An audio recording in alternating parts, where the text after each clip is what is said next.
button. Megan, let me know when we're live. Please. Please. All right, we're good? All right. I'd like to call to order the June 8th, 2022 Long Hill Township Committee meeting. I'd like to all rise for the, Megan, you can do your statement, then we'll do the Pledge of Allegiance. In compliance with the Open Public Meetings Act of New Jersey, adequate notice of this meeting, specifically the time, date, and public call-in information were included in the meeting that was electronically sent to the Agri-Sentinel and posted on the Township website. The agenda and public handouts for this meeting can be viewed online at www.longhillnj.gov. Public comment period will be held in the order it is listed on the meeting agenda. All right, all rise for the Pledge of Allegiance. I pledge allegiance to the flag of the United States of America and to the republic for which it stands, one nation, under God, indivisible, with liberty and justice for all. Madam Clerk. Committeeman Lavender. Present. Committeeman Ray. Present. Deputy Mayor Pasurchia. Present. Mayor Dorsey. Here. And just a quick note, Mr. Pigeon's not joining us tonight. He's not feeling well, so if anybody's looking for Mr. Pigeon, he will not be here tonight. Let's see. First order of business. We have the first reading of an ordinance, I guess we can explain this, concerning meeting decorum and amending Chapter 3 of the Township Code entitled Police Regulations. This is basically the first introduction tonight. Jack can explain more when he's here. The ordinance about meeting decorum and how people should behave in public at a public meeting. It's based on case law and statutes. So that's just for a first reading tonight. Megan, is there anything else we need to do with that? Oh, can I have a motion to approve ordinance? Actually, before we do that, Yes. I'd just like to say that this is, I know we can do it as a township committee, that we can have this type of this type of ordinance, and I know that Jack, I think he took it from the model GIF. However, it's bad policy as far as I'm concerned. Call me old-fashioned, but I come from the school where I might not like what you say, but I'll certainly fight for your right to say it. And actually, I'd rather have somebody come and look me in the eye and tell me at the podium that they actually have a problem with me and they explain what that problem is, rather than indulge in some of the other things that people can actually do. We've had incredibly raucous meetings just in my tenure on the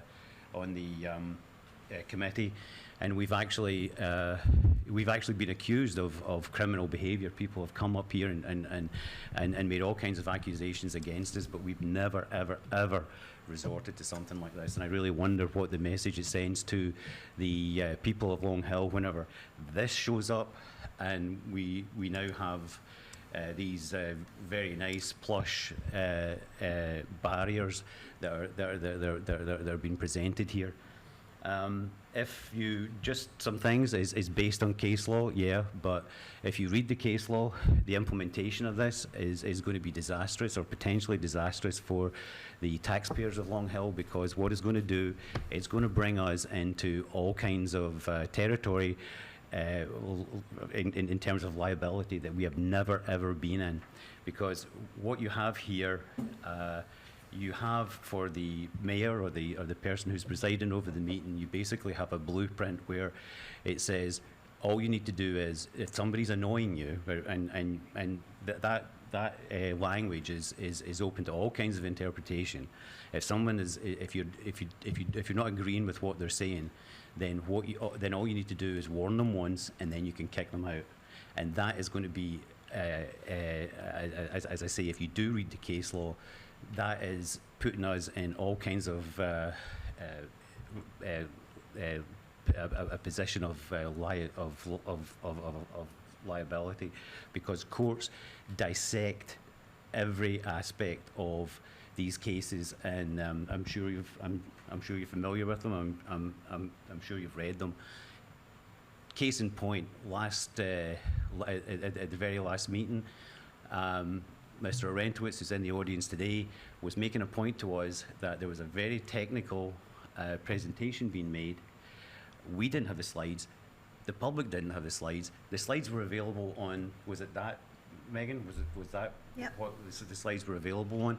They weren't, and there was a discussion that was being conducted, a fairly in-depth technical discussion that was being conducted between the rep and Scott, that really nobody had a clue about, because they couldn't refer to anything. Mr. Rentowitz was simply pointing out to us the error of our ways.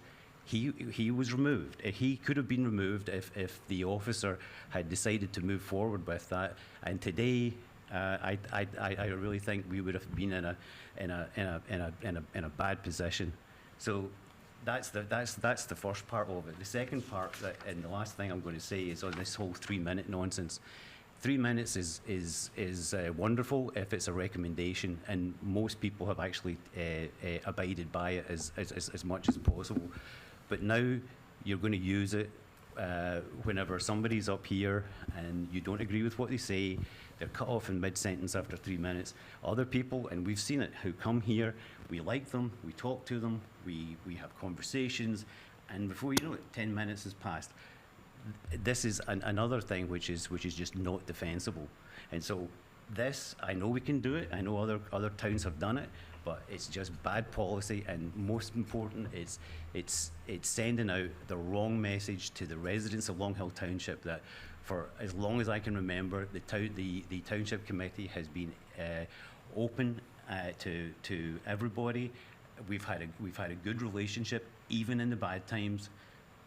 This is just not something that I'm in agreement with, and it's, as I say, it's bad policy. And I hope that anybody who's listening to this, any residents who are listening or who learn about this, come and mark down on their calendar when the second reading is, because this is going to impact your family's ability to come here and disagree with this committee. Anybody else? No, Well, go ahead. If I could, removing somebody for aggressive behaviors has happened in this very room on more than one occasion. Often at the decision of the then police chief or police officer. And I would respectfully point out to you, when you and I had an informational meeting for the first time for the sewer referendum, you actually asked the officer present that night to remove the very same gentleman that you are referencing here. Right. At that time point, it was a true interruption in the meeting, and I believe that it would have been and that's fair. It would have been absolutely fine, because, as I say, your Why ability. do you think it would be different now? Because right now we have what we have here is we have one strike and you're gone, basically, and we have it here. If you read it now, you have a blueprint for removing somebody. If you're going to have something like this, at a bare minimum, I think the part where if the person continues. If after receiving a warning from the mayor or other presiding officer, the person continues to engage in disruptive or threatening behaviour, the mayor or presiding officer may order a temporary recess. That should be shall order a temporary recess, because at least then you have the ability for cooler heads to prevail. And I'm talking about cooler heads on both sides, because up here is a highly charged environment whenever something like that happens, and we are just as guilty sometimes of baiting the people the residents who are coming here, but somehow that's okay. So that is number 3. If you're going to have something like this, it shouldn't be may, it should be shall. And the only reason I'm saying this, I'm taking it for 2 reasons. One, protection of the residents' ability to come here and speak freely to us and disagree with us, and second, protect the taxpayers from undue liability, because they're the ones who are paying for our mistakes. The meetings are taped. I mean, if you say liability, well, if whoever is presiding over the meeting, in this case Mayor Dorsey, if he's wrong, well, then we are liable. But I think anybody who would watch the meeting the last time, which you kind of massaged into being appropriate behavior, was totally inappropriate. Totally inappropriate. Well, the thing is, what we do came there up here, got in Committeeman Lavender's face. He went and sat next to the municipal clerk. But that's where we look at the size of look at the size of that screen. And that's, and I that's- agree. And so I what we had agree. was a resident who basically was, and There's a way to express that. Yeah, but all we were doing here was, he was getting himself a chair, and he went over there and he looked at it, and yes, was he angry about What about, it? Yeah, what about when he probably. got in Committeeman Lavender's face right there? He was getting a chair. And as far as I know, he spoke to me and he also spoke to Committeeman Lavender. That was it. If you want to amend it and put shall in, we can discuss that next week. That's fine. I have no problem with that. We can do it tonight. Yes, shall ask the person to leave the meeting. The mayor or other presiding officer shall ask the person to leave the meeting. That's what you want that amendment? No. I have no problem with that. No, recess. Wait, what do you, This is 3-17.5, okay, number 2. okay. So you've warned the person, Yeah, and that's instead fine. of just chucking them out, Yeah, that's fine. you call a recess, and hopefully cooler heads prevail, as I say, on both Listen, sides. We've done that, we've done that in the past, no less, too. I remember, because I've done it in the past, 2 or 3 years ago when people were acting up. And we did call a recess, and things calmed down, and we came back out and did it. And by the way, Makes I perfect fully sense. support it. The night we were both here together and you asked the officer to come in and to remove the gentleman in question, I thought Right. your action was appropriate. Right, So and- I'm not disagreeing Right, and with what yeah, you did that right. evening. No, and there are times whenever courts will agree, absolutely, yeah, that you acted appropriately. But as I say, we've never had something like this before, and the way it was written, the way it is written, is I think it's a blueprint for disaster whenever it Yeah, comes to I relations. agree with Brendan, because I'm ambivalent on what I see here, so I definitely think it needs some tweaking. But again, I mean, this is first reading, Yes. isn't this what this is for? I would hate to take it too far and to just characterize this whole thing as something that's, Then if Not that's the good. case, personally, I'd rather table this then. If that's the case. we need I'd Jack, rather you need Jack, wait till because Jack- Jack's gotta take the input, that- so let's just we'll do it table that way. Absolutely, yeah. All right, so yeah. we'll table it and Megan to the next meeting then. Everybody, I guess all in favor, aye. Aye. There you Aye. go. All right, so that's tabled. That's fair. I mean, I'd rather Jack be here to explain. Next, let's see what we have next. First reading, supplementing chapter 3 of the code, shade trees. Let's see. What is this about? So we need Jack for these things. This is what, a new tree ordinance, Megan? This is to require the, The tree cutter, the Correct, to contractor to register. register. Okay. I know other towns have it because I'm dealing with it in Chatham Township next week. Again, this is, and I believe that if they don't register and they're cutting down trees, then they're gonna get fined, I believe. right, shall be a violation of this, and both the homeowners and their contractors, if any, shall be subject to the penalty. Okay, so this is again a first reading, so motion, well, obviously we can ask more questions when Jack's here next week. Motion to approve ordinance 4095-22. So moved. Second. Committeeman Lavender? yes. Committeeman Ray? Committeeman Ray? Yes. Deputy Mayor Pasurkia? Yes. Mayor Dorsey? Yes, all right, now we're moving on to 488-22 for second reading and adoption, amending salaries and wages. I believe this changes, what does it change, Nancy? So it adds the position of deputy registrar, which is statutorily required. And we changed the title of recreation assistant to assistant recreation director. We did not change the salary range, just the title. All right, does anybody on the committee have anything to add or discuss about this? No, Megan, anybody on the internet? Well, do you want to open the public Yeah, if hearing? anybody in the public has anything they want to ask or say about this. There's no mic. Oh, I'm sorry. That was my intent with the vote and everything. I apologize.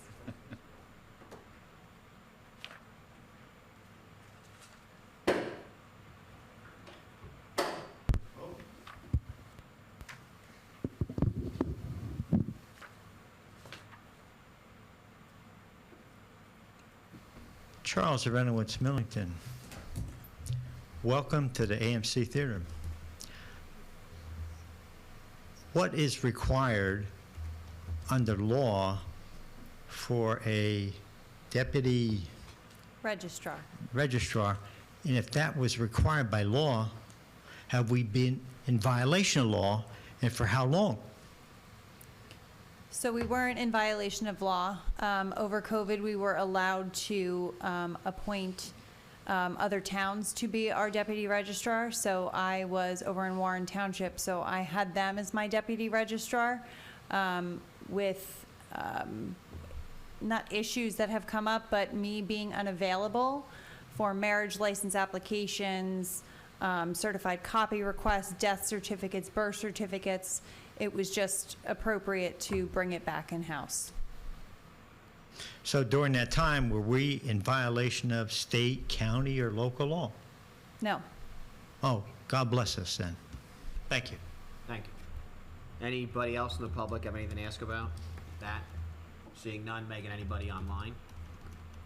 If anybody on Zoom would like to raise their hand, please do so now. I don't see anyone, Mayor. Thank you. All right, so at this point, we'll anybody have a motion to adopt ordinance 489-22? So moved. Any- Second, Committeeman Lavender? yes. Committeeman Ray? Yes. Deputy Mayor Paserchia? Yes. Mayor Dorsey? Yes. The next ordinance, a capital ordinance, 491-22, its second reading and adoption. It's appropriating $2.5550 million from various funds of the township. Nancy, what this is about? This is what we've discussed at various meetings as part of our budget process after we you approved the operating budget at the last meeting. This is second reading of the capital ordinance, which provides for public safety equipment, paving of roads, recreation equipment, all of the things that we discussed during our capital meeting. Okay. Anybody on the committee want to discuss any of these items? Seeing none. Anybody in the public want to discuss any of these items? Come on up.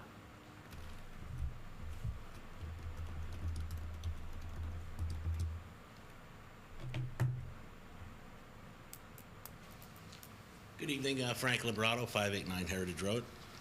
Pardon my voice, my allergies are acting up, so bear with me. Just had a quick question in here. Where it says communications equipment, is that an appropriation for new radios for the police, fire, and EMS, or that's in here? Are they getting new radios? Nancy? Communication equipment is for the fire companies. They put that in their budget. Okay, I don't so know. that's not for any of the police-related stuff? No. Okay, all right, Thank you. thank you. Megan, anybody online? If anyone would like to raise their hand, please do so now. I don't see anyone, Mayor. All right. I have a motion to adopt 491-22. So moved. Second, Committeeman Lavender? yes. Committeeman Ray? Yes. Committeeman Deputy Mayor Paserchia? Yes. Mayor Dorsey? Yes. Next, the consent agenda resolutions. I'm abstaining from 22-152 because my cousin's store is involved in that, and I believe Guy is abstaining from 22-157 because there's a conference request that he's going to attend. And I'm going to abstain from 22-155. I don't like wrestling. What are you talking about? You were a manager last year. So, does anybody have anything additional they want to discuss or pull out on these things? No. Seeing none, can I have a motion to approve the resolutions 22-146 to 22-157, subject to the abstentions? So moved. Second, And before we, one thing I would want to point out, I was also a manager at that wrestling event. My wrestler won, just to be clear. He cheated. Yes, he did. Where do we leave off, Megan? Committeeman Lavender? yes. Committeeman Ray? Yes. Deputy Mayor Paserchia? Yes. Mayor Dorsey? Yes. And the last resolution here is awarding a contract for Main Avenue Streetscape and Central Avenue resurfacing project, which is 22-158. Can I have a motion to approve this resolution? This is the one we discussed a couple weeks ago, I believe. Actually, we had some questions around that, and that was the flood mitigation portion of it. What are we going to do about that? The flood mitigation? The Do you mean the pipes, pipes? The pipes. Pipes. I mean, have we Yeah, looked at them? actually, I did have a note about that I was going to read in my administrator's report, but this is a good time to bring it up. It was raised at the last meeting about the pipes, and I had actually forgotten, it was a long time ago, but I spoke with the engineer, and he added into the bid, he added some pipe replacement and some inlet repair. And then he added in, the way you do it is he asked the bidders to include a cost per linear foot of pipe, and he put it in as if and where directed. So that means if the contractor finds pipe, that he has to replace it based on the amount per linear foot that he put into the bid. So that So- was in the bid spec right from the beginning? It is in the bid spec from the beginning. Gotcha. And so, not from the beginning, it was added in this time when we went out. We went out Gotcha. earlier, we didn't. Yeah. So, First right. one. Yep. So, we added it in at the very last minute because we had just discovered, or we just been told about the pipes. So there's not a ton of money in there because these bids already came in way higher than we anticipated, but there is money in there to get it done. And are we going to scope the pipes ourselves while? So I actually had a discussion with the engineer and the DPW director about the possibility of doing something similar to slip lining like they're doing for the sewer pipes. We thought that might be a cost-effective way of fixing this. The engineer doesn't think that's the way to go for a variety of reasons, but he did say in some instances, we could insert smaller pipes. So let's say if you have a 12-inch pipe, you insert a 10-inch pipe, you don't have to dig up the road. In some cases, that's not going to help because you reduce your Circumference. capacity. He said in some instances, you're not going to be able to avoid digging up the road. So as we discussed at the last meeting, we do have a quote from one company. We need to get some more they go around and they camera all of the pipes and they make a list. I talked to the CFO about doing something similar that we did for the sidewalks, where we put a certain number in capital every year and, go section by section and fix them. But as far as the main avenue bid itself, we've already addressed as much as we could within reason. So I mean, just so that I'm clear on it, right? Are we going to scope before it happens to find out where the breaks are and things like that, any blockages or anything? Yeah, I believe they have to, yeah. So that's also going to have so who does that? Is that? I think the engineer and the Contractor or- DPW director are gonna do that. Okay, so before we start digging up the road, before the project, we're gonna scope everything, we're gonna know where things are, any breaks or if it looks bad, and then, We already know where some of them are. okay, so then we're going to, as whenever the road's dug up, we're gonna replace all of those things that are found? Or is it, what happens if the linear feet reserve, whatever it is, that's in the agreement right now, what was it, say they say, hey, we're gonna replace 50, that's what we've bid, 50 feet, that's what we've bid on, but we actually find that we need to replace 100. No, it wasn't bid, it wasn't It bid was that the way. price per foot. So if, say, for example, it'll be $10 a foot. Uh-huh. Whether it's 50 feet or 100 feet, they're only Right. paying $10 a foot. Okay, so right, so what happens then if there's not enough money in the bid to cover the number of feet that we need to replace or remediate? What happens then? Is there a mechanism where we can step in and put some money in there to make it happen? I mean, I guess it would be a change order. Unfortunately, Jack's not here to opine on this, but I'm guessing that would be a change order at that point. So I think Brendan's So we'd have to, asking, where do would we get the money? funding? Where do we get the Yeah. money? Well, that's another question, right? It depends how much it is. I couldn't really answer that now without knowing, are we talking about $100,000? Are we talking about 10,000? I wouldn't be able to answer that. It would depend on how much it is. So that's what I'm struggling with, right? We spend a lot of money on that stretch of road in an area where I know from it floods, but we may not be able to remediate what we find because of financial constraints, and then at some point we need to dig up what has been a really, looks like it's going to be a really nice road, and we're gonna, I guess that's money that we're gonna have to spend. That's my dilemma, on this, so. Well, the thing of it is this is kind of between a rock and a hard place, if you will, because if we don't award this bid tonight, we lose, about $500,000 in state grants. So, there is money in there. Like I said, it was addressed. Whether it's going to cover it all or not, I don't think anybody knows right now, but we're hopeful that it will. But I don't think you can I would not advise you not voting for this evening, because you just left $500,000 on the table, The other problem is the pipes have to get fixed. Whether we do this or not, they're gonna have to get fixed Oh, no. anyway. Oh, We yeah, all but agree on that. It would, oh, yeah, absolutely, but the thing is that this would be the time to do it, right? absolutely, I agree Rather than with you. dig it up whenever it's on it, Yes. and Well, like I said, he did make a provision for it. There is an actual, number 17, 12-inch concrete pipe. Number 20, reconstruction of inlets. So he does have an amount of pipe replacement in there and inlet repair in there already. And then, like I said, to come up with, to deal with the additional, that's why he asked for the amount per linear foot, so that as they come across it, he could add it. The question is, and I don't think anybody knows the answer to that, is how much, What was the cost per linear foot? I didn't have the bids in front of me. I don't know what they put in per linear. Al, do you have a general idea? I mean, you're literally down there digging around a lot. I think the best process is to have a company come in prior that has the proper equipment to mark the area. It could be just a couple spots, or it could be 100 linear feet. That's the decision you gotta make. All right. There is companies that will come in here and plot the actual breaks for where the dead spots are, and pinpoint it.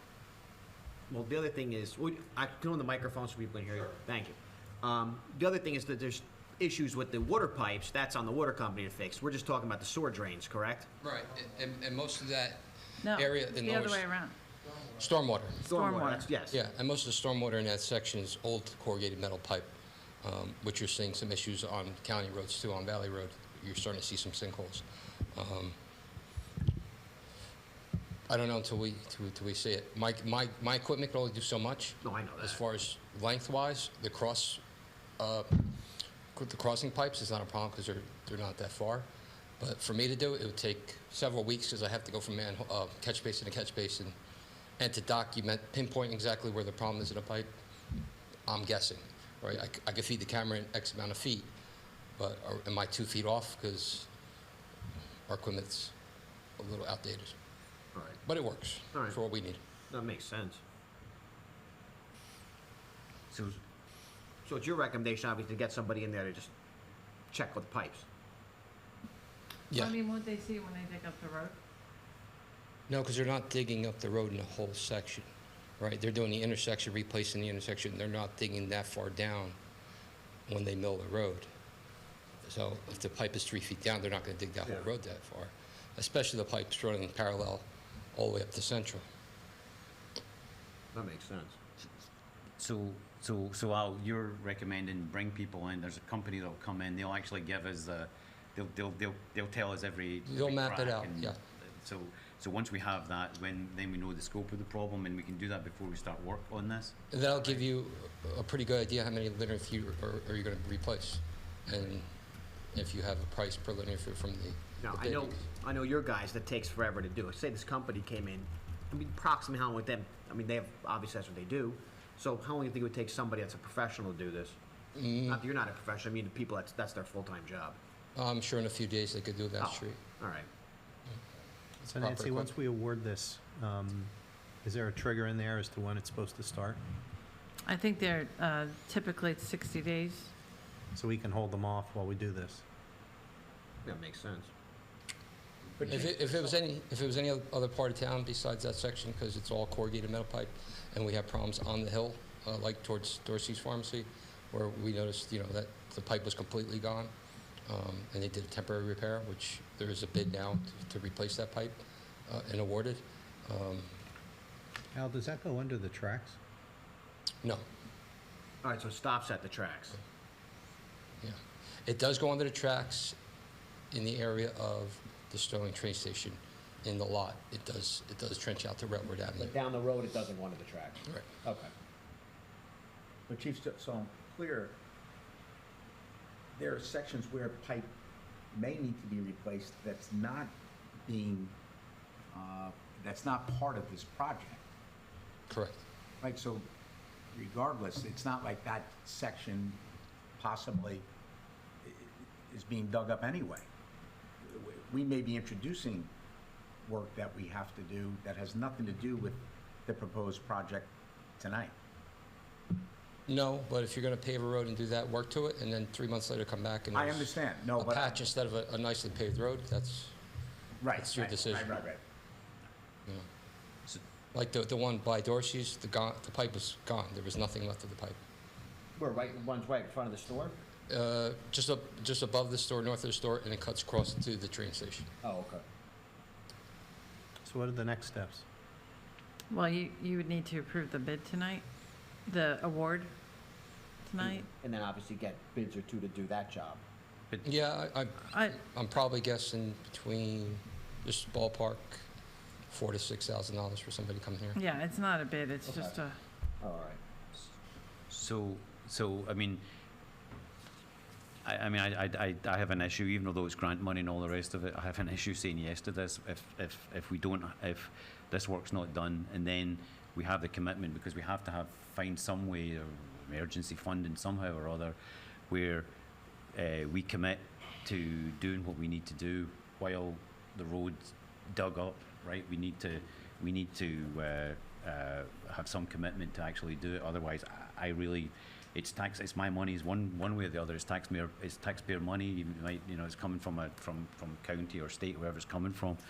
But I have a real problem saying yes to something like this if we don't have the commitment locally to do what Al says and then find the money. We may not need to find the money, and that would be great if there's nothing there. But if there's stuff there, we need to be able to find the money to fix it while the work's been done, because we know that area floods. And Al knows that the pipe is corrugated and tin or whatever, and it's potentially needs to be replaced anyway. So that's the way I look at this. I really would need to see the commitment to having this done. I mean, Well- having the camera stuff done? To having the camera stuff Oh, I don't done. think that's and an issue. I think oh, we'll no, go through that. it's the commitment to finding the money. If we end up having the issue there, where there's a lot that needs to be done and it's not covered right now in the bid, I'd have to have the commitment that we somehow find that money, get that work done while the road has been dug up, because otherwise we're hostages to fortune here, and all we're doing is spending money. Okay, it's not necessarily ours because it came from somebody else, but it is, and we're going to have to and then spend more money later on whenever the pipe fails. That makes sense. Yeah. well, I mean, you're the ones that make the commitment. Yeah, no, I If don't- you tell me you want me to find the money, we'll find the money. I mean, I think that's probably Mark's intention all along is, there is some discretionary money down at the DOT. He was gonna ask them for that, especially considering the bids came in way higher than we anticipated. So we could possibly get that money. I don't think that, and I wish that I knew that this was gonna come up, because I would have asked Mark to stay, but I think that he believes that there's enough money to cover it in the Right, bid. but the thing is, right, but he believes, right? Right, but if there's not, if there's not, then we'll find the money. I mean, it makes sense that we do it now. If you're stuck on, you don't want to approve this because you don't think we'll be able to find the money, or you don't think the commitment is there, I mean, the commitment would come from the four of you. Right. And so if you say, we can't do this unless we do it 100%, you need to find extra money, we'll figure it out. and- Even if you had to do an emergency appropriation. Right. I mean, I'm sorry. No, I was going to say two things. As the auditor explained, I don't know, it was last meeting before, one of the great advantages of being in a fiscal situation as we are, we have flexible financial flexibility if an emergency comes up. So that's number one. Number two, it's not clear to me that that infrastructure project out of Washington is wastewater. I don't know where, and we keep saying it's wastewater. My understanding that is anything with water in it. So there may be money in that infrastructure bill that we can apply for. They're looking for shovel-ready projects. Well, we've got a shovel-ready project right here. And I would imagine Congressman Malinowski would be very amenable to working with Long Hill Township on a project like this. Okay, we can look So into that. what's the dollar amount of the project that we're about to This- bid out? The low bid came in at $1,126,435.58. And how much money are we kicking in? It's like 100,000. that's coming About from half. this. About half, About half? about half. So we're kicking in 550 of our money? I don't remember the exact amount, but yeah. Because I thought that it was 2 grants that we were kind of combining. It did. I think the 2 grants combined to a little over 500,000. Oh wow! I actually thought it was more. I thought it was about 100,000. We just had to kick in on this one between 100 and 2. Then in that case, I mean, I won't argue on that part. I mean, this makes my point even more even harder. If we're kicking in that amount of money from Long Hill taxpayers, then we absolutely have to do this. There has to be this. Yeah, I can't in good conscience move forward with something like this if we're spending that amount of money and we're contemplating not doing something with the pipes for flood mitigation in an area that we know is a swimming pool.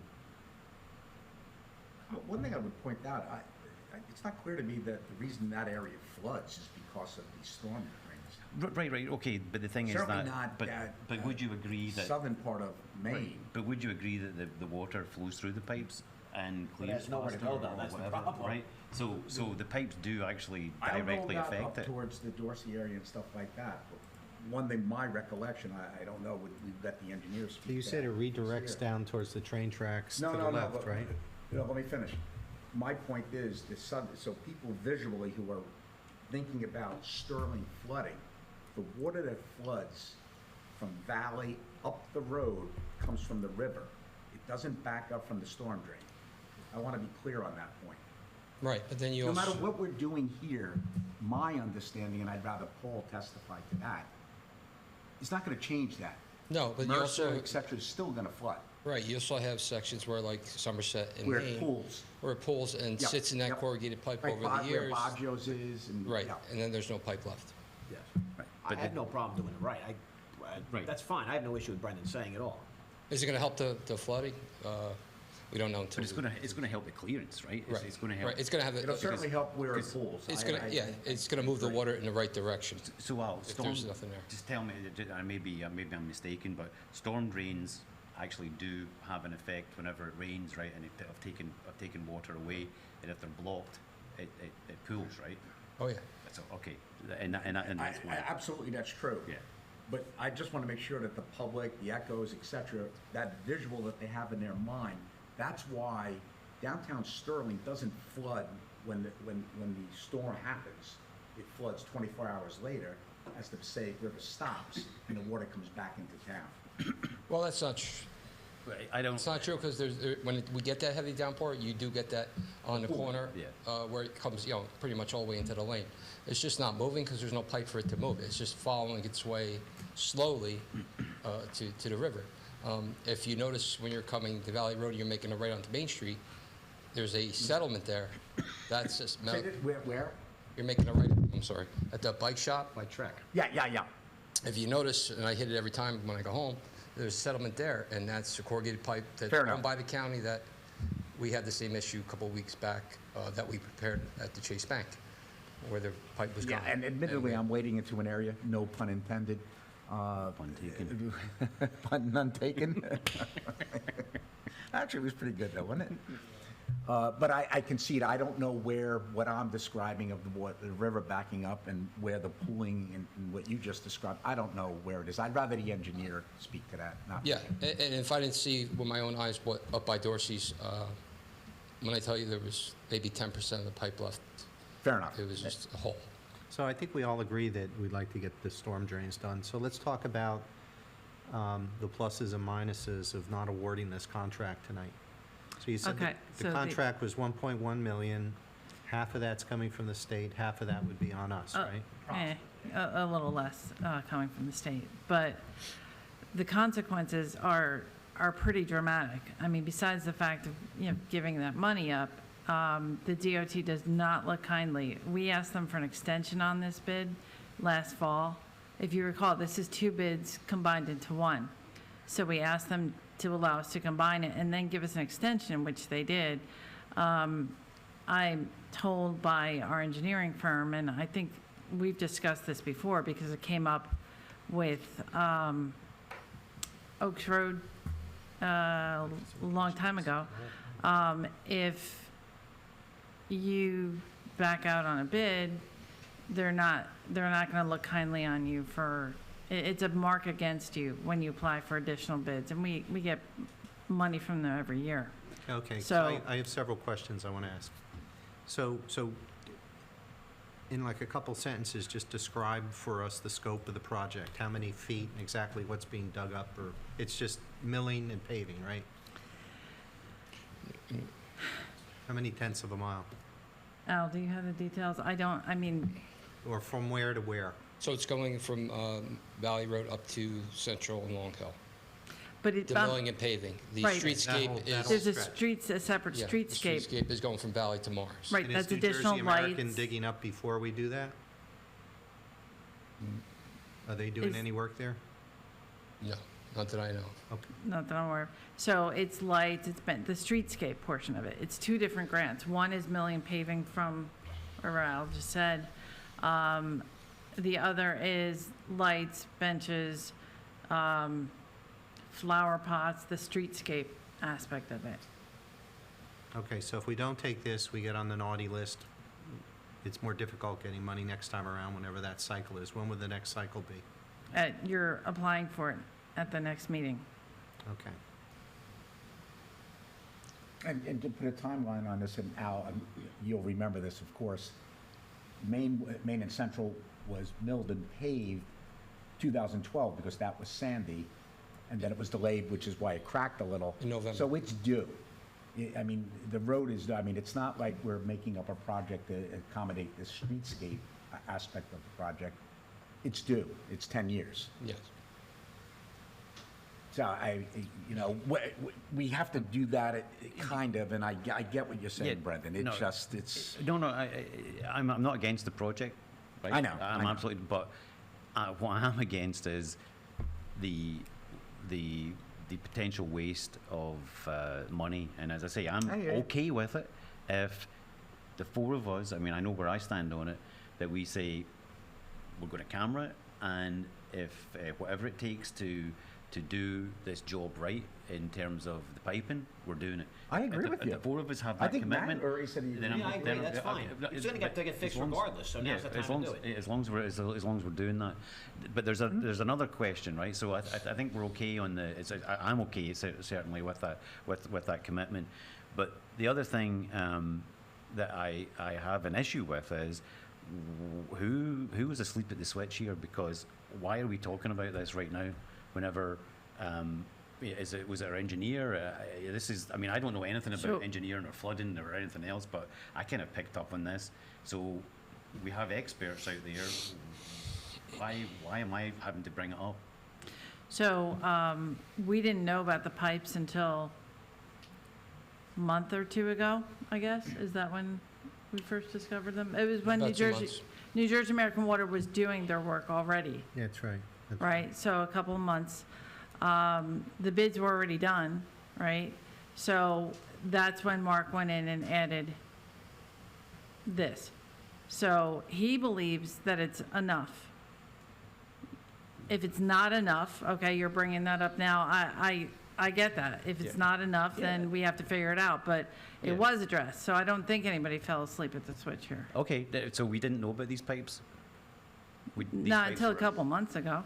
These pipes were just there, we didn't know about them, or we didn't know that? No, I don't think we knew the corrugated extent tin of or- the deterioration. I thought I heard they were digging up and they found that some couple collapsed. That's what I Correct. thought I heard. Correct, because their water line ran just above that. Yeah. And when he exposed what they were working on, the whole stretch from the, and I'm sure if you know where it is, but where the stairs come down from the church, that basin's right at the base of that. So it's fortunate we found out about this, Correct. right? Because we Right. could have just done this project and been completely blind to it, right? Right, Which also is, like, what's the worst case here? The worst case here is you gotta replace the entire thing from Long Hill down to Valley. Well, we know that's probably not the case. Right, yeah. There's probably some bad areas, Yeah. right? No, So we no, can no. also control our cost if we had to. Right. And dig up the areas that were really bad. Right, but again, we're just getting a little bit off track from where I am, right? We knew that there were pipes in there that were corrugated tin, right? And we know that they've probably been in there for a long time, right? And so my thing here is, and this is, I mean, I'm not talking about this. This is unfortunate that what's happened here, but I'm talking about for the future. And I'd hope that our engineer would be on top of this, where we actually do an inventory of what we have and where we have it, so that if we do get one of these types of grants again, we actually are not kind of rushing around. You're not depending on me saying, hey, what's happening here? That the engineer knows about it, and while we're doing it, we just kind of as a prophylactic measure, we just go ahead and replace it, because it's aging infrastructure. I agree with you there. I mean, it extends to so many things that we work on, that due diligence has to be paid, and we have to start thinking in a few different directions on these things. Yep. In this case, no one's to blame on this. I mean, this is something that just came up a couple of months ago. When was the last time we talked about this? No. But Right? the thing is, Scott. You know, I'm not an engineer. You're not an engineer. So, do we think about these things? Probably not. Maybe, but the probability is no. We have aging infrastructure. We know that. You and I know that. And so, whenever you have an engineer whose job it is to think about these things, we should be on top of it more than just a water company coming and say, "Oh, geez, look at this. We've got a crushed pipe."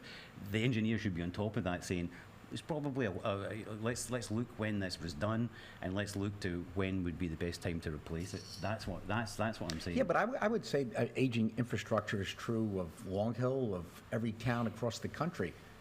I think the chief mentioned Valley Road.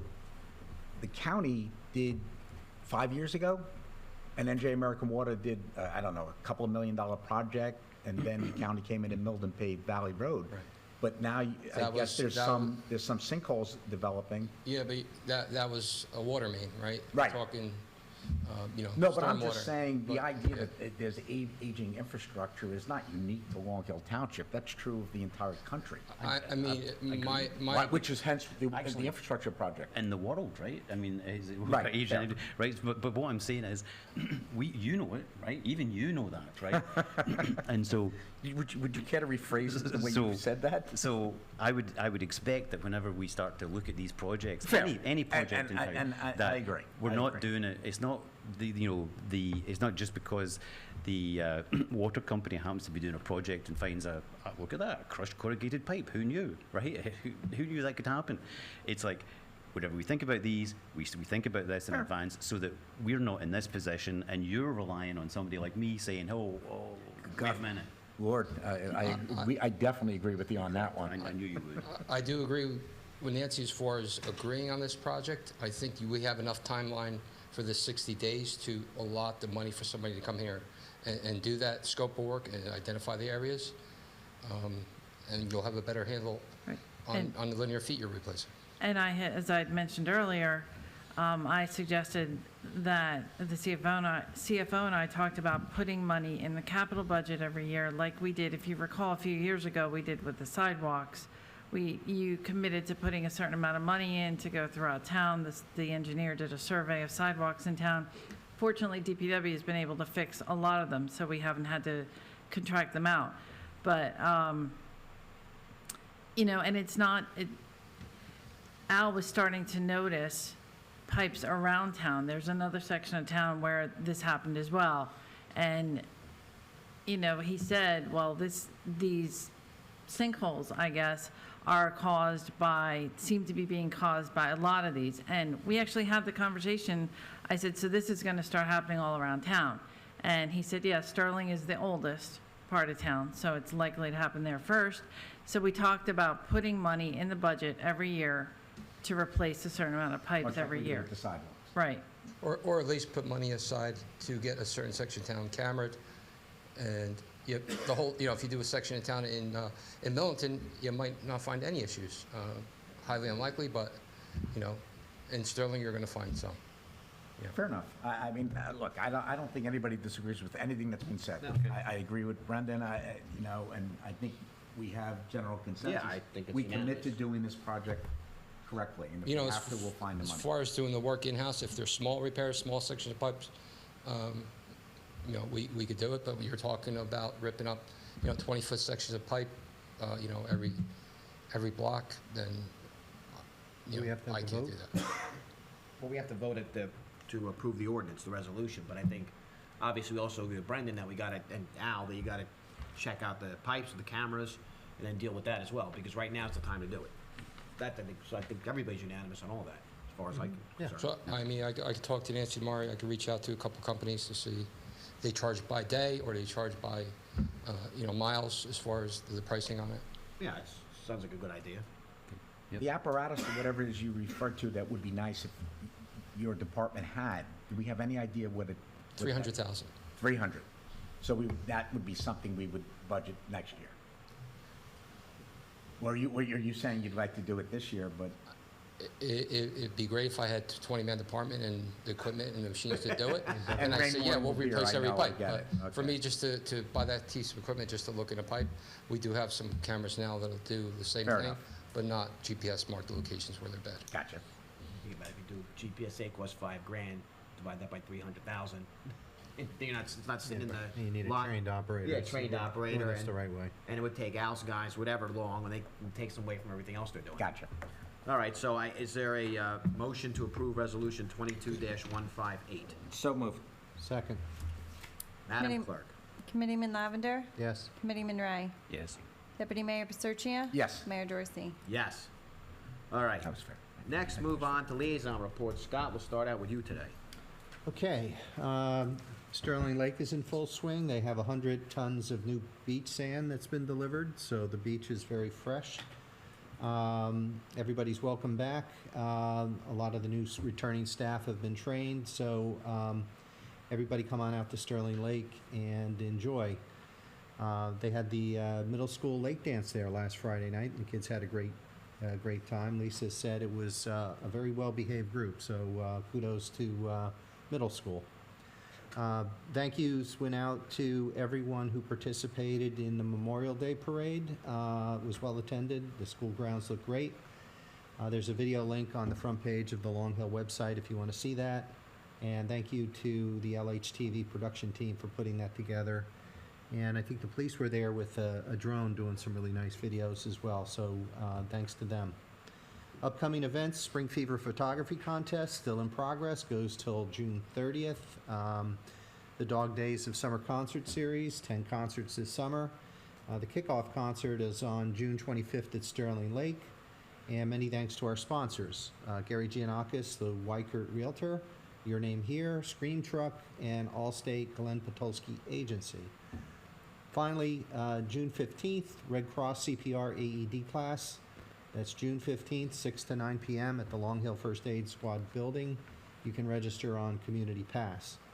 And then lastly, summer camps start on June 27th, so everyone is looking forward to that as well, and that's recreation. Thank you. Brendan, you got anything? Sure, I have one thing from HPAC. I think we all voted a little while ago to spend what I thought was an inordinate amount of money on a display case, but I actually was at the HPAC meeting last week, and I saw the display case, and it is, we actually, I think we got a bargain. Whenever you actually look at that display case, it's museum quality, and certainly something that you know, is not going to fall over on somebody, and it's going to be a really nice addition to the schoolhouse. But the next part, it arrived from Pennsylvania, I believe, because we had managed to save money on the delivery, and so we had one person delivering it, and that thing was just impossible to move with one person, and so Carol Praza came along to the schoolhouse to help, and it certainly was not something that Carol could help with, and so she did what I think a lot of people in town do whenever they encounter a problem like that. You call Al, and Al and the guys from DPW were actually at lunch, but they dropped their lunch, and Carol was very appreciative. Everybody came and moved it into the schoolhouse. So it was a great effort, and thanks very much to DPW. I know that whenever Carol told me, she was really appreciative. That's my report. Thank you, sir. Guy. Thank you, and I think that reflects upon the respect that everybody in town has for Carol Prasa, that DPW, and thank you, Chief, and to the team. Just one thing, the Arbor Day Foundation's 50 years this year, and they sent us a nice letter and a press release. I won't read both of them, but they're going to be on the website, Megan, I hope. They're already, would you mind?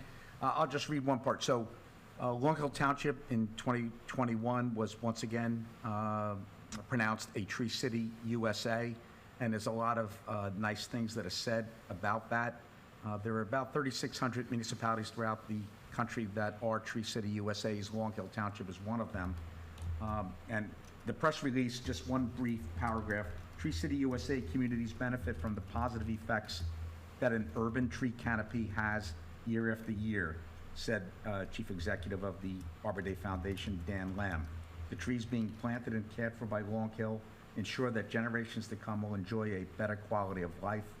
Additionally, participation in this program helps cultivate a sense of stewardship and pride for the trees in the community, plants and cares for. So a big shout out to Susan Jeans, who's the chairwoman of the Shade Tree Commission, and for the entire committee, or commission, I should say. They care deeply about trees. They are the reason why we keep revisiting and tweaking the tree ordinance. It's at their sage advice that we do that. So thank you, Susan Jeans and the Shade Tree Commission, and congratulations to the town for being a Tree City, USA. Thank you. All right, so from the fire department, congratulations to Millington. They obtained, thank you to New Jersey American, they successfully applied for a grant, and they got a trash pump, which is a misleading name. It's a pump they use to pump out basements and other flooded areas. And I know during the heavy rainstorms, it's used a lot, or will be used a lot, because I know they're out there at night doing that. From the DPW, they've been doing their lawn cutting and vegetation along the streetscapes. They're repairing catch basins, doing pothole repairs as always. So just a reminder, please, if you see a pothole, you can report it on the website. It's very easy, and it takes less than a minute. And they're repairing a large section of pipe, as we just talked about, on Crestwood in Myersville, and Alex got done in about a week or something. Yeah, in about a week. Yes. So they're doing a large section of pipe. It's in a 2 or 3 foot section. So, so if you see them, give them a wave and thank them. Thank you. All right. Next for discussion, we have property maintenance code. I think we'll table this till Jack's back. Does that make sense? Skip me. Oh, the administrator's report. All right. We'll get back to Nancy, but we are going to table the property maintenance code until Jack gets back. So you can have that. Nancy, For the go record, ahead. Matt just skipped you. I did. It's not just me skipping the administrator. I used to do it all the time. It's very short. My report is only about recycling. People have started to get notices on their recycling bins if they have contaminated or unacceptable materials in the recycling bin, and then it's not picked up. We did get a report from the MUA, and plastic bags are overwhelmingly the biggest problem. You cannot put plastic bags in your recycling. But I just want to, if you just bear with me, I took some of the more unusual things from the list that people cannot put in the recycling. I just want to read them. Pots for plants, pot that the plants come in. They're plastic, but they can't be recycled. Flip-flops, ice packs, plastic packaging, gloves, pizza boxes, tables and chairs, styrofoam, hangers, food residue, metal bed frames, glass tables, a wine refrigerator, DVD player, pots, pans. All of those things were found in our recycling over the last few weeks, and they cannot be recycled. And the one thing that really surprised me, which I'll have to change how I do at home, is the plastic cups you get from like Dunkin' Donuts or Starbucks. They are not recyclable. So I've been recycling them. So have a lot of other people. Unfortunately, they're not recyclable. And to point, they're not being sticklers or trying to be annoying about this. The problem with putting non-recyclable items in recycling is the whole thing will become garbage, and then that increases the tipping fee. Because it's not like they'll go through and pick out those plastic bags or pick out the styrofoam and stuff like that. It all becomes garbage, and then it increases the cost. They reject everything, and then the MUA is going to start getting charged, and so they're going to pass that on to their towns, which is why they started this education effort to try and get people to. And correct me if I'm wrong, on the DPW site, there's a very explicit, you go right in there, click, and it'll show what you can and what you cannot recycle, which I guess we get from the MUA, that list, right? Yeah. So, I mean, I know it's a little bit tedious at first, but once you get used to it, it's pretty straightforward. Right, it's on our website, it was on Facebook, it's on TV. And there's a pamphlet right out here, I believe. Used to be Is it anyway. on the board out there? It's outside. Yeah, I mean, we can't publicize it enough, what can be recycled and what can't. Because I think that's what I put in the Facebook page, it's gonna start costing us more money. Your taxes are gonna go up because they're gonna charge us, and then that gets reflected in your taxes. So hopefully people will just pay a little bit more attention to the recycling. The good news is people are taking it seriously. They're trying to recycle. They're just being a little bit overly aggressive. Yeah. Yeah, and the one thing said about the plastic bags is I just walking the dog on the other morning, and I know Al sees it too, is that people properly recycle stuff, but they put it in a big clear plastic bag like you do in an urban area or New York City. And even though everything in the bag is 100% legal, they won't take it because it's in a plastic bag. So if you have stuff that you're doing correctly, just put it in a receptacle, they'll dump it, and then it's gone. So just be mindful of that, because they'll leave it there, because they don't want the plastic bag, obviously. So anything else, Nancy? No. All right. Now we go, anybody have any old business? Seeing none. New business. Brendan, I talked to you about this earlier. You can fill us in. I know there's issue came up with the planning board. We discussed it a few weeks, maybe a month ago or so. And I know you were going to talk to Dennis, and you're on the planning board. So I guess it was an issue about creating an overlay zone or something else on Valley Road to include assisted living facilities in there to make this thing more streamlined so the planning board can deal with them more expeditiously. Yeah, that's right. There was there's two ways we can do it. We can create another overlay zone, and we can add that to, basically every affordable housing construction we've used an overlay zone for it, and so it gets to the point where they're kind of unwieldy, and so I know that Dennis has written an ordinance where he would. It would be an ordinance where it would increase the height of buildings in the Valley Road Business District, and it would also make what's being contemplated right now a permissible use. He had presented that to the planning board and to get some feedback, and I know that the members of the master plan committee had kind of balked on it because they hadn't quite got to thinking that far. And so what if you're amenable to it, what I'd like to do is report back to you after next Tuesday's planning board, where we'll discuss it again, and Oh, I think good. then we'll come Right. back. And if we decide that we can move forward with Dennis's ordinance, it's already written. We can get that in motion. And if not, if the overlay is decided, then we can, I guess Jessica would be involved in doing that. She's okay either way.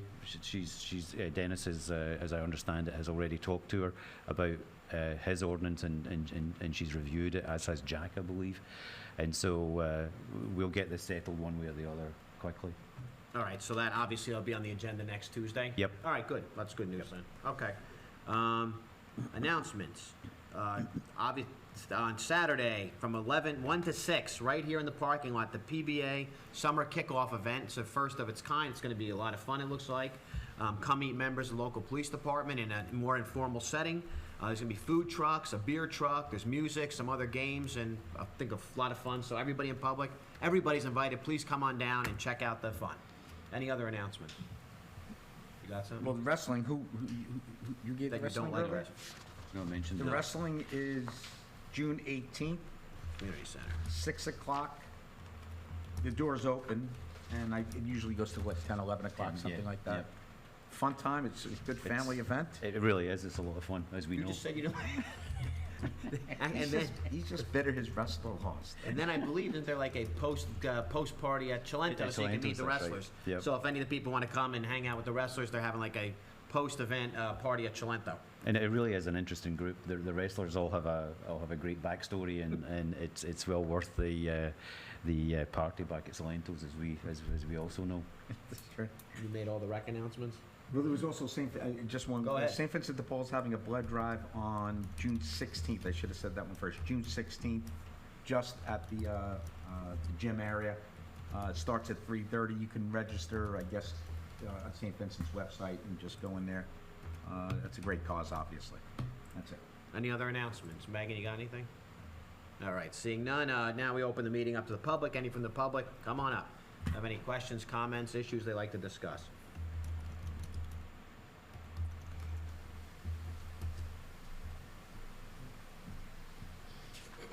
Good evening again, Frank Liberato, 589 Heritage Road. Just two topics real quick. In regards to the Main Street project, I have the quantities here on the sheet just to give you an idea. They have in the project 2 catch bases for rebuild on the entire road. To give you an idea of the size of the project, it's about 120 loads of blacktop in a triaxle dump truck. It's 3,000 tons, so it's curb to curb, so it's a significant amount of new surface coverage. What a lot of towns do, I do a lot of public work around the state, and it'd be something to talk to your engineer about, to incorporate, so you put it part of your process, going forward, is a lot of towns will include a bid item for, 1 to 2,000 feet of videoing all storm pipes, and put in a larger quantity of footage for pipe repair, because in this project, your if and where pipe replacement is 15 lineal feet. And on a road that's 22,000 square yards, it's really not much, and I'm sure you have contingency money in there, but I just would say going forward, I would recommend, a lot of towns do it. I could refer you to some of the towns we bid that have it in their process, because what they'll do is, as part of the bid package, which is not in this one, so it's not the contractor's responsibility to video inspect the pipe, because you're obviously not going to see it because it's 3, 4, 5, 6 feet below. The contractor's only taking the top 2 inches off and putting it back, unless in the areas where he's trenching for conduit. But if you put the video inspection in as part of the projects going forward, you put in there a contingency money for repairs, and I would generally, on a project this big, at least put a dozen catch bases in for rebuilds as an average, because your pay item, to give you an idea, I know, Scott, you asked how much it was a foot.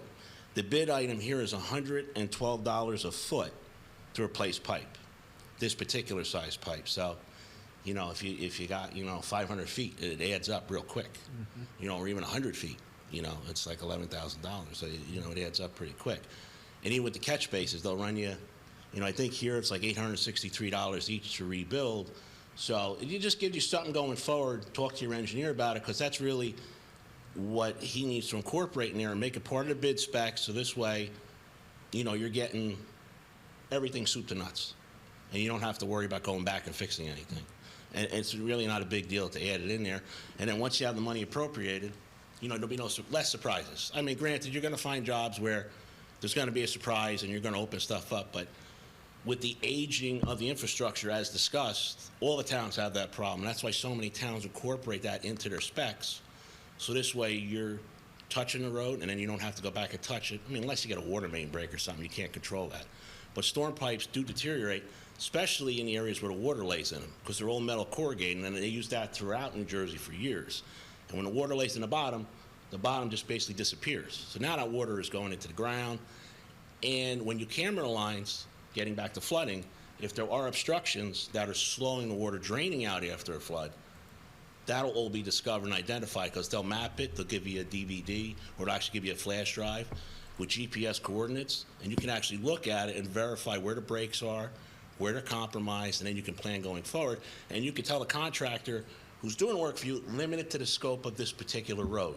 You know, as Deputy Mayor was concerned about going in other areas, you can limit the scope curb to curb of the roadway so that you're not creating additional work that's, you know, not in the project.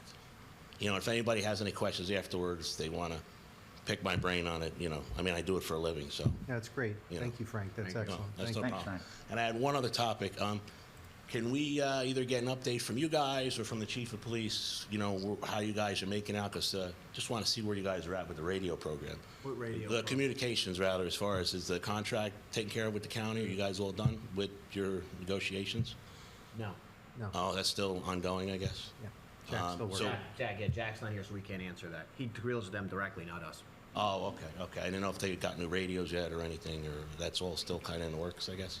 What do you mean? The tower's still in the works, as far as we know. So that's- The tower's still okay. going up. Okay. And that's we haven't gotten any update physically. Last thing we knew was they're waiting for, like the shed where they keep the equipment. Mm-hmm. So when I think the tower might be up by now, but the shed for the equipment and things like that, that's Yeah, what they're right. waiting on.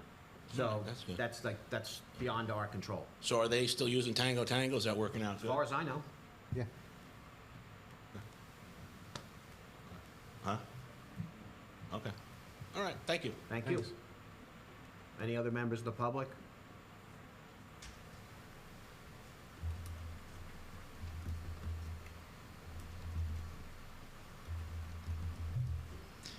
Charles Runowitz, Millington. Proposed ordinance 494-22. I believe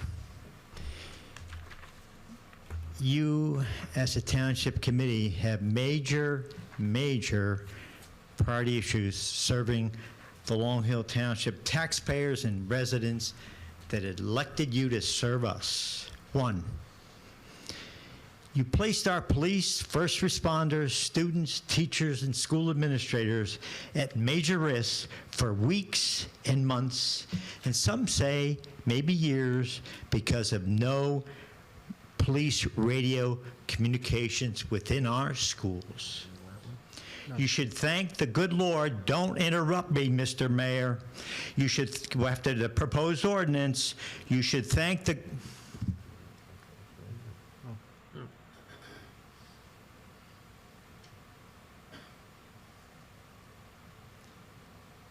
Are you through disrespecting me, Mayor? Continue, Chuck. Are you through disrespecting me? You should thank the good Lord that we did not have an active shooter situation and potentially lost of our most valued assets, our school children, teachers, and first responders. Thank God this situation didn't occur. God bless Long Hill Township. Number two, but it took you less than 2 weeks to write a proposed ordinance to limit the residents their constitutional First Amendment rights to speak freely to you on what they disagree with you on. But again, you put the most valued assets, our students, at risk for weeks and months.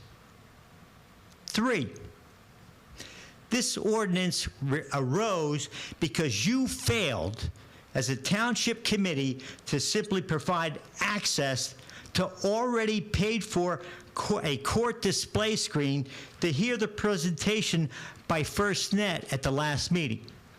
Instead, you ignored and displayed the presentation on a mere 24-inch screen, and you disrespected the residents, the viewers of Long Hill Township.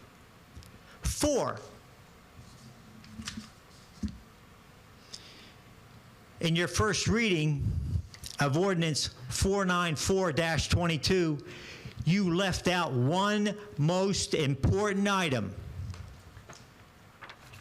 You, as a township committee, have disrespected Tom Bear, Chief Naga, Kathy O'Leary, Linda Panetta, me, and others by talking, laughing, and ignoring comments by these individuals. Just as I started tonight, you started gossiping together. Therefore, you need to include in this ordinance to have the township committee disrespected member leave the meeting voluntarily, and if they don't, have the Long Hill Township Police remove the township committee from the meeting. Such disrespect was again displayed by me this evening. The ball bounces both ways, up and down. And you've got to look in the mirror, and some of you say you look at, when you go to bed at night and you get up and you say, oh, I read the Bible and did everything right. Well, let me tell you, such display of behavior tonight was a true example, so revise the agenda. The ball is here and there. You also, 5, you also need to thank Police Officer Ray and Chief Naga for not removing anyone from this room at the last Township Committee meeting. Such removal would have been a violation of their First Amendment rights. Long Hill Township would have faced multiple federal lawsuits over the violation of First Amendment rights established by our U.S. Constitution. 3 of you up there are attorneys. You know what that means. Such federal lawsuits would have been embarrassing and costly to this township. Your priorities must change starting tonight, and I don't particularly like the behavior you displayed to me when I came to this podium. God bless America and Long Hill Township for not having an incident that you'll regret. Thank you. Any other members of the public have anything they'd like to say or address?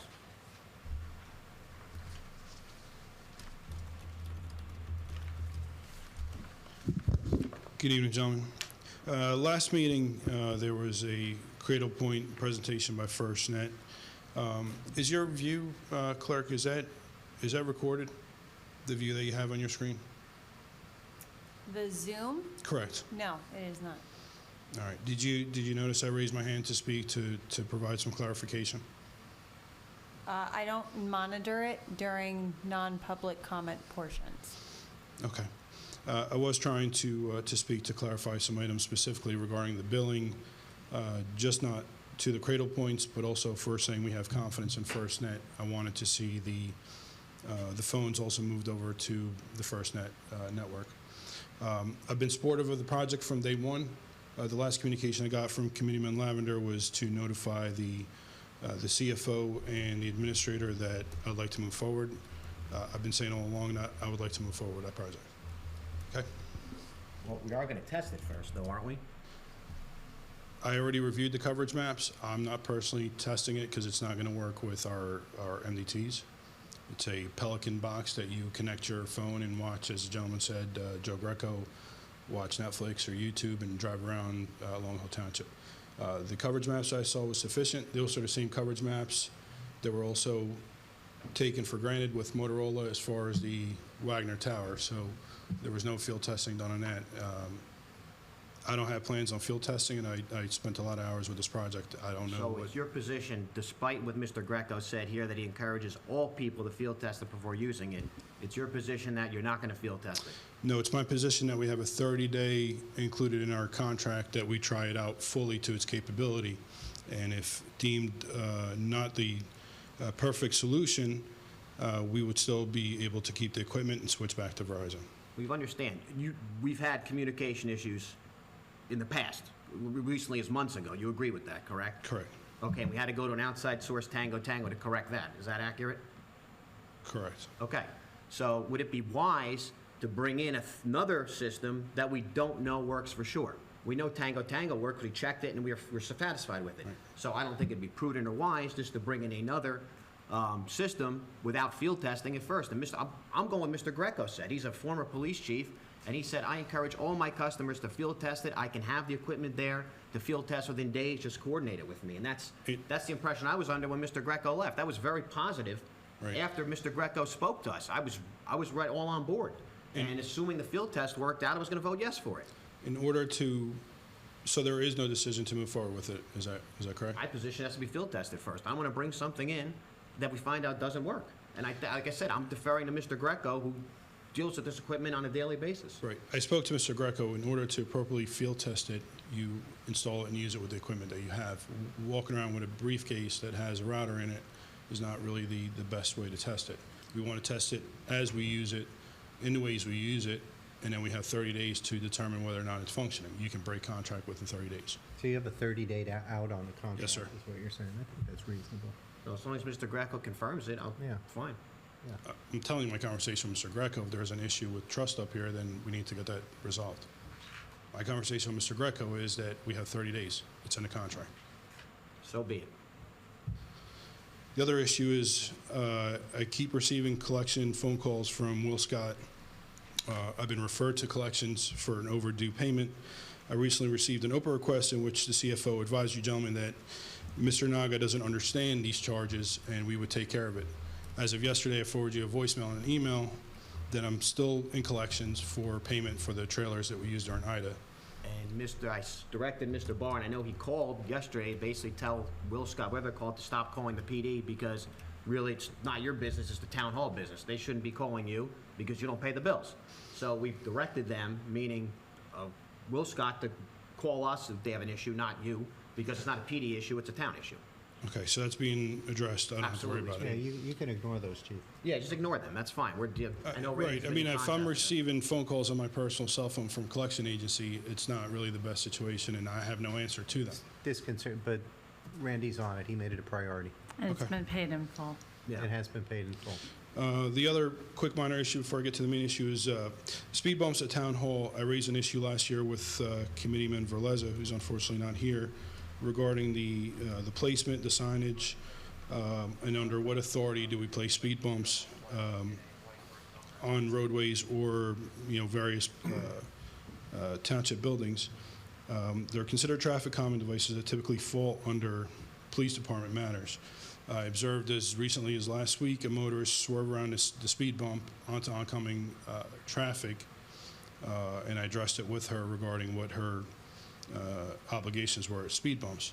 I have concerns over the placement, the decision to place speed bumps. We don't have complaints or records to prove that there's a concern out in this parking lot. Is it your position that speed bumps are being placed by the committee, or is this a matter for traffic control? Didn't know it was an issue. Who installs them in the spring? Who installed them? I would Are they defer to removable? the administrator on this. DPW installed them, if you recall, at a meeting last year, because they were in last year as well. I think it was Committeeman Paserchia who requested them because people speed through the parking lot. As during my discussion with Al Gallo, we used to have them. We removed them because they were a detriment when they're snow plowing. We found ones that were removable, so they're there during the spring and summer, and they're removed in the winter so as not to avoid snow plowing issues. Al has recently advised me that we need signs that warn speed bump ahead. I believe he's ordering them. We have plans to, put those up. I don't know if there are other issues, but that's how they got there. No? So what was the issue we're trying to solve? So traffic calming devices and traffic controls that fall under the authority of the police department, specifically the police chief, or is this a matter that you gentlemen are taking up on your own? Because we have no supporting facts or data to support a single motorist going through a stop sign would not create the need for a traffic calming device. If anything, you're creating more of a dangerous situation the way they're currently placed. I raised this issue with Committeeman Verleza last year, and he said it would be addressed. He watched numerous concerns in the parking lot after a meeting and agreed with me that they were not properly placed. Then I would request a study to figure out how to slow people down in the parking lot, because the employees routinely almost get hit by cars, and you saw it walking out of a meeting, which is what prompted it. Yeah, statutorily, I don't know where it falls. I do know, standing out there, people speed through that stop sign all the time. So that was my concern. I honestly, I don't know if that falls under police authority, or I don't know. I can't answer that question. Okay. Regarding your ordinance for the disorderly conduct or the disruptive behavior, I know it's been tabled, but this is the first time I'm hearing about it. Officers have taken an oath to uphold the Constitution and protect the rights of all citizens, including their First and 14th Amendments. This right should not be infringed upon, and this is from a court case, by anyone from the state or local municipality. I emailed you gentlemen back in 2017, 2018, and 2019 with a decision regarding disruptions of public meetings. Court decision was cited that stemmed out of Manville, and a key finding was that the Constitution or this ordinance does not give police the power to become a roving commission to enforce Robert's Rules of Order. The only exception is if there is imminent danger arising from the conduct of the disruptor. I urge you at minimum to communicate these items that require police intervention ahead of time so we can efficiently process your concerns. With the heavy scrutiny and new use of force guidelines, this will surely be a concern for myself and the officers of Long Hill Township Police Department. There will also be additional overtime costs to cover the detail, as well as the frequently requested magnetometer. I could not have budgeted for this during budget process, as I was not aware that this was going to be an upcoming issue. So I would appreciate any support in exceeding the overtime budget for this year. You always have options, as I stated in prior emails. You can recess, or you can sign a complaint for the ordinance violation. But I would caution you to the point that if we were asked to remove a person and they refuse, there's going to be a use of force incident. And with the current guidelines, our scope as far as how much force or what force we can use comes into question. So I don't want this to be a situation in town. I strongly urge you to either reconsider or draft it up in a way that would protect the officers and the town from liability. Thank you. Thank you. Any other members of the public? Anybody online? Dennis Sandow, I'm going to allow you to speak.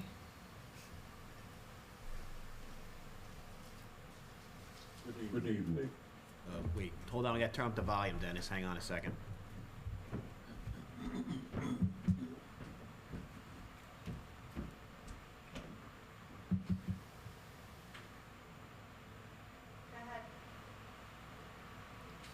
Mayor, go ahead. No, Dennis, try again, please. Hello, Dennis Sandow, Millington. There you go, Dennis. A little more. Hang on one second, Dennis. Good. Back, There you go, Dennis. Go ahead. thank you. Back in 2017, you may remember that we were repaving Somerset Street, the entire length of Somerset Street. And I was promised that the work would be done in short order and would not interfere with the bike race. And the work wasn't done, and we had to cancel the bike race because the street was totally unusable for the bike race.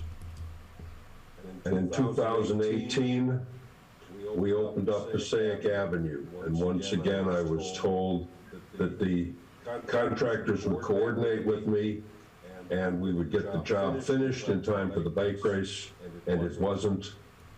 And we canceled the bike race for the second year in a row because of paving issues. I recite this history because I now hear that we're going to be repaving Main Avenue. And I did hear the administrator say that the work would start within 60 days, and I'm assuming that it will get finished in less than a year, although considering my experience with paving jobs in Sterling, I can't be sure of that. But suffice to say, if it comes anywhere close to April 16th, which is the date of the next street fair, I will be very, very distressed to find that the paving job isn't finished. And I would like to have some certainty that if it gets to be New Year's Day and the job isn't finished, that an intense amount of communication and coordination be started to make sure that it's finished in time for the street fair. Thank you. Thank you, Dennis. Anybody else from online? If you're on Zoom and would like to make a public comment, please raise your hand now. I don't see anyone there. Thank you. Seeing none, I'd like to ask for Before we drop the German, what was referenced tonight about the police radios is something that is recurring. Personally, I don't know that that was an accurate characterization of what happened. I know we had some Oprah requests and a lot of information was released, and I saw a report that described the situation. At a future meeting, I'd really like the public, I'd like to understand, and I'd like the public to understand exactly what happened. So at a future meeting, perhaps we can have a discussion item. Fair And all enough. documents that have been released to the public, because it was part of an Oprah, that's the only reason I know about it. I think a lot of those questions were answered, and I don't think what was said this evening was a correct or accurate characterization. And I think the public deserves to hear it. That's fair.